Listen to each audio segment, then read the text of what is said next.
Wow,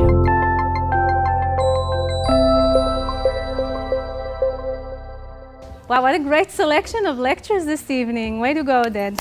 Really. I love the variety. So hi, everyone. I really appreciate the fact that you're still here, even though it's late at night and it's the last lecture. And I hope you'll enjoy it. So my name is Tali Rosen Shoham. I'm a UX researcher for Google. I'm based in Tel Aviv, so I'm the first UX researcher for Google in Israel, and I really hope that we will have more over time. And I'm here to talk a bit about UX research. So I'm wondering, out of the people here, raise your hand, how many of you feel that when I say UX research, you have a good grasp of what that actually means? Okay, great. And from those who've raised their hand right now, how many of you feel that when I say UX research, it usually means usability tests? I love this. This is like undecided. Okay, I find that many times when I say I'm a UX researcher, I'm immediately encountered with, even from people from our own profession, what exactly does it mean? There's something a bit unclear about it. So I want to share with you one of our case studies. Just to kind of show you how it works in Google, and then talk about what kind of tools we have today.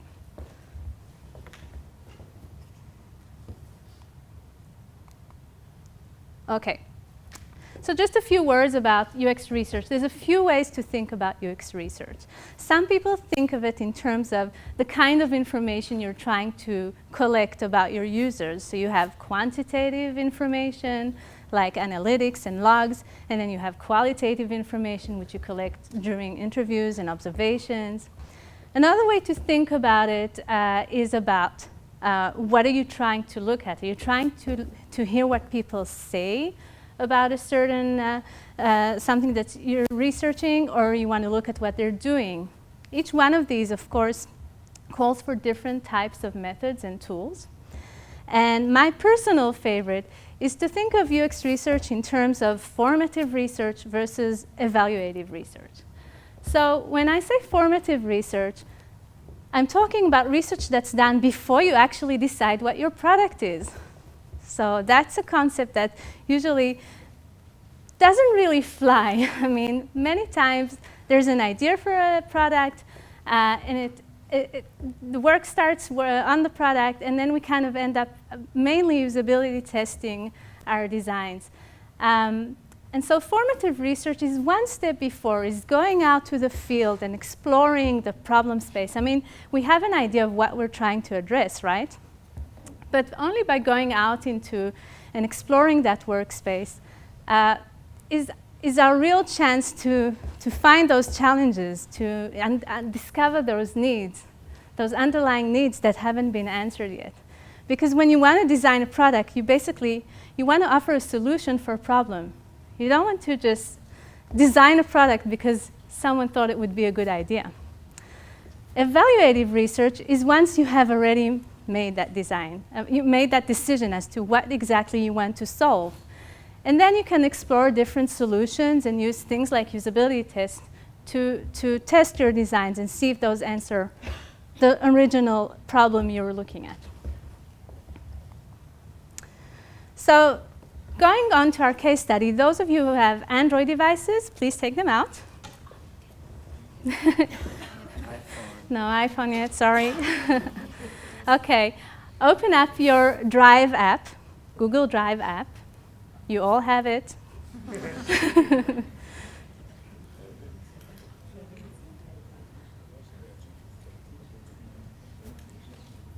Okay, and then use your plus button on the bottom to open up a new doc.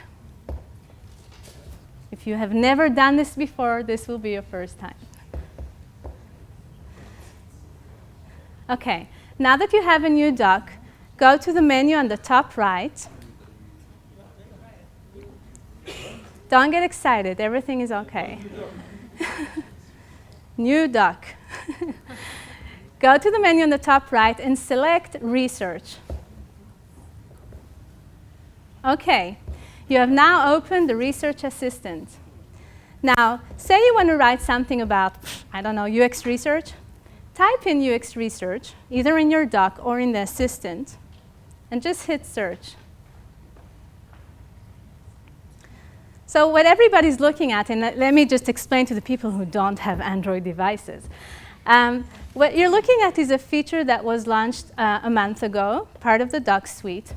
And what I'm going to go through is just explain to you how this came about and what need it was trying to answer, and how research was involved in every step of the way. So the research assistant, it started out by my colleagues from the doc suite going out to schools in the US and just looking at the students trying to use tablets. They have a lot of tablets today in the classroom to perform their assignments. And it really quickly became apparent that what was happening was that they were constantly switching between their Chrome browser and the place where they were creating their assignment, whether it was a document or a slide deck. And this switching all the time was super painful. They were using it to put in quotes. They were using it to write their notes. It really came up all the time in different forms. And so that's when the idea was, this is the need that we want to try and answer, right? So we're starting by looking at the real usage and identifying pain points. Once that was decided, the designers came in, the UX designers, and they tried to find different solutions of how can they solve this problem. And let me tell you, it wasn't easy. Let's get started. Drive safe. How long on Waze? OK. So it wasn't easy because you're trying to add functionality on a mobile device, and you're talking about split screens and real estate. It was mentioned here a few times. So this took a few iterations, and they tried a few times. And to measure what was happening during those iterations and to get feedback on them, we used usability tests. And they found that things like it was hard to minimize it, or the search results weren't good enough. So this allowed them to continue and iterate the feature. And now it's launched, right? We're happy? No, the UX researcher's job is not done. Now the UX researcher needs to track the usage and look at what's actually going on now that you have the product outside in the field. You can do that through logs. You can do that through surveys you put inside the product. You can look at social media. Social media. Yes, I selected the ones I liked most. Magical. Yeah, for those of you who can't read, we were amazed with the research tool, different ways to insert an image and sharing on Google Doc. Have you discovered the research function in Google Docs? Amazing. So, but really, the UX researcher needs to collect reliable and measurable feedback, and just to make sure it's being used the way it was intended, and if not, are we really answering it the way we wanted to? So I hope this case study kind of showed you a bit of what we do, UX researchers in Google. And basically, if I had to sum it up, I would say that during a project's life cycles, different questions arise. And it's the UX researcher's job to understand what is the most important questions at each stage, and what would be the best way to answer it. And that helps you choose the method that you need and just accompany the project throughout its life cycle. But going back to the lecture, I named it, I didn't say what happens in Google. I said UX research, the golden age. And I want to take you a bit out of Google's world, which hopefully is not only in Google, and talk about why am I calling it the golden age. I don't mean it's the golden age in my company. I mean it's the golden age overall. And the reason I allow myself to say such a statement is that it has never been easier to perform research. So gone are the days where research means having one-way mirror labs, having a hefty budget, something that takes months to do, and at the end of it, you have a report of 200 pages. I mean, we still have that, but there's also a whole bunch of tools available online on the web that is really open to everyone. for every budget and for every type of question you have. There's so many tools out there that I don't know half of them, and I'm a UX researcher. There's so many, I've only tried a small portion of them. So I want to deal with kind of the misconceptions that we keep taking with us, although it's not the case anymore. One of them is that it's expensive. The other day I went on Fiverr. Are you all familiar with Fiverr? Okay. For those of you who are not, it's an Israeli company that, in which it offers a platform for people to offer their services for $5, Fiverr. So I go on Fiverr because I'm saying, oh God, I have this lecture. I need someone to design my slides. I don't have time for this. And the first thing I notice is they have a user testing category, a whole category for user testing. So it's hard to say this is expensive. I'm not saying it's the best solution, okay? But the ability to have someone who has no connection to your product in terms of being biased, to look at it and try to use it and get that feedback back for $5 is to me amazing. It is so accessible. And of course, you have to be careful, right? These are professional testers, and you want to make sure that the person that's testing your website is actually someone who fits the profile you're targeting your product at. But if the choice is not to do testing at all or to give it to 5 people on Fiverr, I think you know what I would choose. The second misconception is that you need a lab, and that is seriously no longer the case. There are very serious platforms out there, all online, all accessible to anyone, where all you have to have is not even a working product or a working prototype. You can even use screenshots of your product. And they perform the whole test for you. This one is UserZoom. It's a rather known one. And the next misconception is it just takes too much time. I mean, who has time for this? We have to develop things. We have to launch things in 2 weeks, and we don't have time. So this is another platform online. It's also very well known. You start getting results within an hour. Seriously, that's no excuse. And you don't have to make big preparations to do it. I've worked with startups, mentoring them over a couple of days, where in the evening they sat down for 1 hour and created the test, and then went to sleep, came back in the morning, and they had a bunch of videos of people trying to use what they did. And that's when they discovered that it doesn't always work. So these types of tests are unmoderated, which in this case was a good thing, because the startups were yelling at the screen, "No, what are you doing?" So that's another tool. You don't have to be a researcher and someone who knows how to moderate a test. These tools actually offer you the ability to use them without this kind of experience. Another misconception is it's not for startups. So I think this example just showed how it is for startups. But I would also say that startups have the smallest margin of error, right? I mean, they don't have the funds, really, to get it wrong. So I would say it's even more for startups. And actually, this company, I don't know if you know it, it's called TestFairy, another Israeli startup. TestFairy actually started with a product, had nothing to do with UX research. And as they were going along, developing it, they started feeling the problem of, I don't have a good way to test this.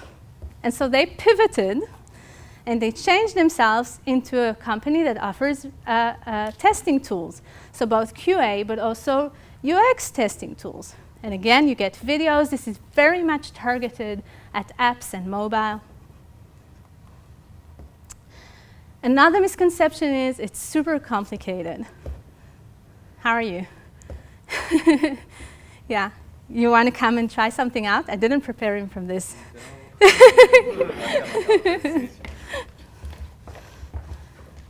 Everybody likes to be surprised, don't you? Especially when you don't know what you're about to do. So I'm going to let Oded do a small test. Did you close the tab? I'm not going to look stupid afterwards, right? You closed the tab already? Okay, sorry, close the tab. I was really Thank trying you. to amuse you. Thank you. I was gonna let Oded, for our amusement all, perform a test on Usability Hub. So Usability Hub have a bunch of tools. All of them are really, really specific and targeted. So you're not testing your whole product, and it doesn't have to all be ready. But you can go and test something very specific that interests you. For example, you can test where would be the first place someone would click to perform a specific task. So all you have to have really is a screenshot.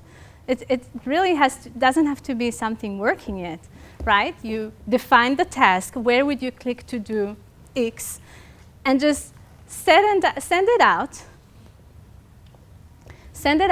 and get results within really minutes. And oh, by the way, this is really addictive, and any one of you can go on this and do the tests. Not only create them, but also be a testee. Another one of those simple tools is TreeJack. TreeJack, all it does is help you understand, if people understand where to look for something in your menu. You don't even need any kind of screenshot. All you need to do is define the hierarchy of the menu you're planning to use, define the task, where would you go to look for, and that's it.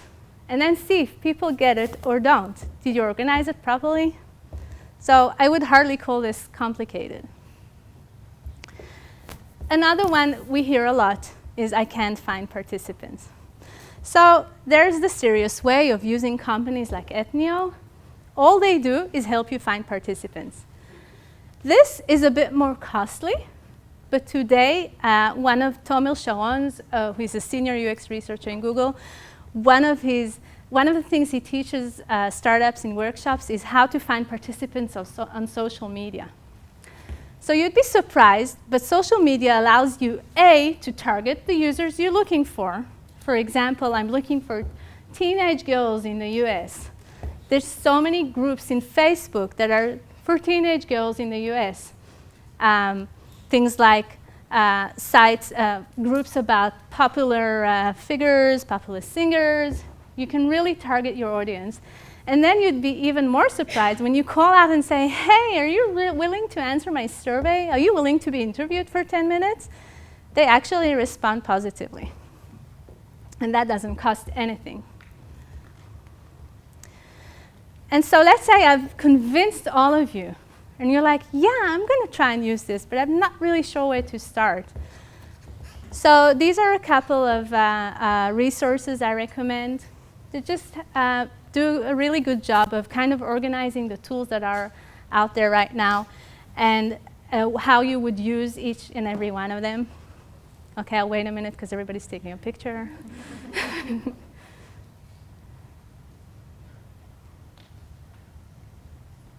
Okay. And then just a bunch of small tips. So for me, when I'm in an organization or when I'm working with startups, sometimes it's really hard to sell it. It's really hard to sell it. And I find that if I stop calling it research, it's actually more easily accepted. Because research is perceived as something that is heavy and sterile. And so if I call it, let's do a reality check on that, which is really what it is, that it's really easier to sell it within an organization. Then I really urge you all to explore the problem space. Even if you're in too late and the product is already on the way, you will always benefit from exploring that problem space, from going back, from putting your product on the side for a minute and going back and watching how the people that are supposed to be using this are actually behaving today and what are their needs. You will always find insights that will change the way you're looking at your own product.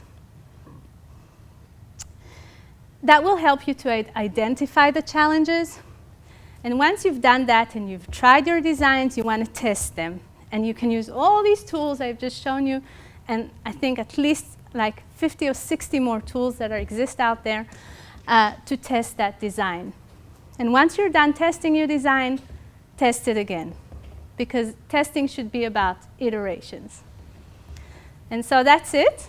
And I want to give a special thank you to these people from my team who actually performed the case study that I presented. And underneath here is an open resource from Google where UX researchers put all their case studies and articles, and it's open to everyone. So if you ever have like a free, I don't know, hour and you want to sit and read articles, you can go there and use that. And that's it.